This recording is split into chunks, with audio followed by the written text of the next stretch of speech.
Pemilihan kepala daerah Kota Lok Sumawe semakin menarik dengan bergabungnya sekitar 11 partai politik non-parlemen membentuk koalisi Lok Sumawe Hebat atau disingkat KSEHAT siap mengusung sendiri calon wali kota atau wakil wali kota Lok Sumawe dalam Pilkada 2024. Kesepakatan 11 partai ini lahir pasca duel pakat para ketua partai pada Sabtu 6 Juli lalu. Betapa tidak, pemilik 15.000 suara pemilih dari partai koalisi non-parlemen menjadi nilai tawar tersendiri dalam pesta demokrasi pilkada mendatang.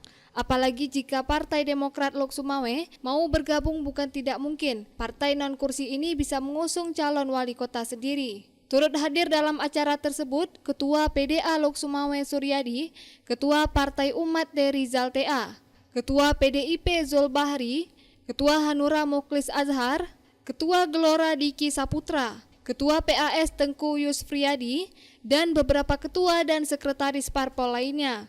Berikut pernyataan Diki Saputra kepada Puja TV pada Senin 8 Juli 2024 selaku koordinator koalisi non-parlemen.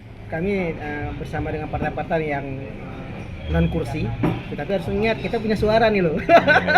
Ya, total suara non-kursi itu ada 15.000 loh, ya kan? 15.000 itu berarti di bawah PA 18.000, 15.000 itu partai non-kursi, baru berikutnya Golkar. Jadi kita menganggap bahwasanya partai-partai yang punya kursi ini seolah-olah sudah cukup dengan dirinya untuk membangun kota Lok Sumawe. Sedangkan kami punya keinginan, punya kekuatan cita-cita bersama agar Lok Sumawe kita bangun bersama-sama. Karena kita sudah melihat 15 tahun belakangan ini pada saat hanya ego sektoral yang merasa cukup mereka saja membangun kota Lok Sumawe, kita lihat inilah hasilnya.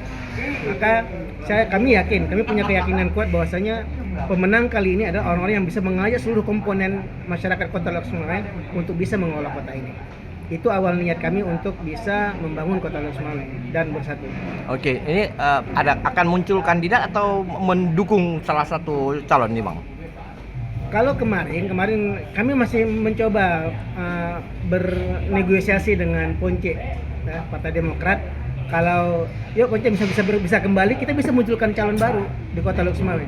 Tapi jika tidak, kami yakin di 15 partai ini kita punya 15 ketua partai yang bisa diajukan sebagai W2 untuk ikut kontestasi di pilkada ini. Targetnya W2 nih? Bisa jadi. Bukan W1? Ya, kalau misalnya Ponce balik, mungkin bisa di W1. Bisa paslon lengkap loh. Ya. Oke Bang, berarti ada dua ya? Ya. Mendampingi. Pertama kita mendampingi, yang kedua kita akan berada di posisi orang terkuat. Dari Lok Sumawe, Denny Muhtadi melaporkan untuk Puja TV Aceh.